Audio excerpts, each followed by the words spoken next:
Hi guys! Update 39/4/7. So, 'di ba, isang araw 2 cm ako pumunta kami ng hospital. So, yung discharge ko, guys, or parang mucus yung tawag yun, is sipon siya na clear. And then after ako na IE, sabi nung residence doctor ng OB ko, merong onting dugo nung nag-IE siya, pero wala namang dapat i-worry. After nun, yung parang sipon na lumalabas sa akin is hindi na po. Naging kulay choco po siya, as in dark na choco. Marami-rami na din siya at para siyang jelly type. Pag i-wash mo siya, para siyang sipon. Nabibigla ako, girl, kasi grabe, ang dami talaga. Like, ginugol namin. Siyempre, basin Google talaga kami kapag may mga katanungan kaming gusto namin ng sagot kaagad. Normal lang naman siya sa mga kulay na belong sa mga okay lang sa pagbubuntis. But then again, every time na nag-iihi ako, parang nafe-feel ko may lumalabas siya, yun na yun siya, madami siya. And then this time, minsan pag iihi ako, may sasabay din, parang magpiperiod ka, girl. Namumuo siya. Kanina, painday-inday yung, hindi ko alam na yun sa Tagalog, yung sakit ng puson, hindi siya severe. Mga pinaka-max siguro 3 out of 10 yung pain niya. Very tolerable lang kasi I'm into dysmenorrhea kasi talaga, so baka normal lang sa akin or what. Tapos guys, ngayon meron na siyang onting dugo kasama, so si Bobby kinakabahan. Nag-iisip kami kung babalik ba kami ulit sa hospital. Tapos ngayon pinapunas na niya ako. Ito yung outfit ko.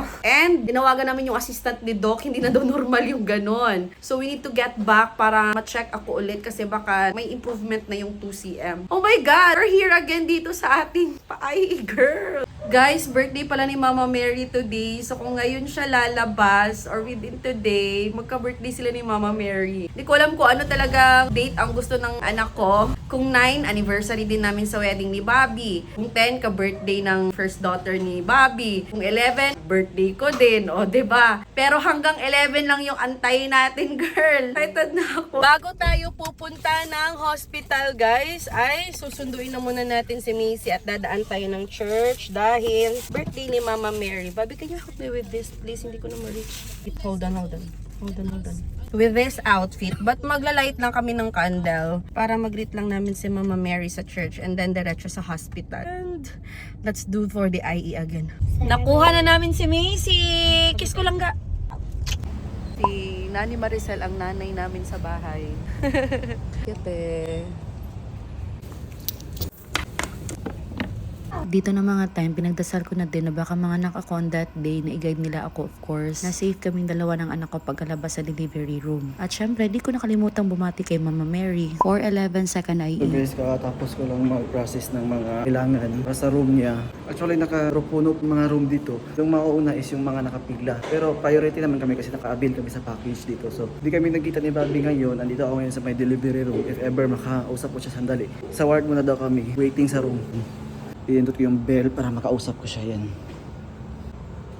Pagka-IE sa akin, nasa 4 cm, 70% na ako. By 4:50 PM, hinatid na ako sa labor room kasi i-admit na daw ka ako. Super chill pa ako nito. Tinanong ko pa sa OB ko kung bakit yung nafe-feel ko parang dysmenorrhea pain lang. Sabi niya, ganun talaga yung labor na feeling. Tapos pinakuha ko kay Habi yung lana ng ahas at dito na ako sa CR naglagay. But very funny kasi parang yung the usual lana lang siya. Hindi siya yung hindi expect ko na malagkit or what. Na sinasabi nilang kadiri or mabaho. So nag-goodbye kiss na ako dito. Sabi ko kay Habi, huwag siya mag-alala, ako nang bahala sa laban na to. Kaya tawag ako dito sa delivery room. Kausapin daw ako dito. Last update sa akin ng mga nurse doon is 7 cm na daw. 2 hours and 30 minutes din ang pagitan at ito si Bobby nagdadasal dito para sa aming mabuting kalagayan. At dahil hindi pa pumutok ang panubigan ko, intentionally na pinutok ito. Pagkapop nakapop na pala si Baby sa loob. Nakabahan ako ngayon. Kasi nag-usap kami ni Doc regarding kay baby at saka kay Mrs.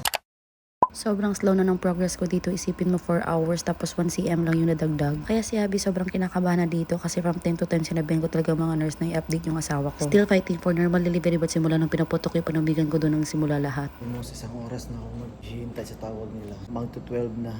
Wala pa akong balita. Nag-update na sa amin yung nurse. 8 cm na siya. Nabasa ko para kunin yung mga gamit ni baby. Hopefully safe sila dalawa. Kasap kami ng doktor. Possible talaga na pwede sana siyang mag-give. Kaso lang, yung heartbeat ni baby is iba-iba na. Almost 2 hours bago siya nag 8 cm. Kailangan talaga na hindi nahintayin yung 10 cm. So, I decide na mag-repeat CS na lang siya para sa safe nila ni baby. Kaya mo? Super pangit na din kasi ng tracing ng heartbeat ni baby. Pero sayang kasi 2 cm na lang oh. Super kaya ko pa siyang ilaban like as in basic lang yung nararamdaman ko sa active labor. Before ako tumawag, alam ko na ano yung sasagot ng asawa ko kasi very particular talaga siya sa heartbeat ng baby. Even during weekly and monthly check-up po, yan talaga yung tinatanong niya sa OB ko. So, pumunta ako ng pharmacy ngayon guys kasi kumuha ako ng gamot. Kasi i-repeat CS siya. Kasi bumababa yung heartbeat ni baby. Let's pray na lang talaga, okay? Pero bago na po siya, nakiusap talaga ako kung pwede lumaban saglit. 2 a.m. na. Lumabas na si baby. Sobrang laki talaga ni baby. Buyag-buyag. 3.4 kilos daw si baby. Sobrang cute. At saka sobrang laki talaga ni baby.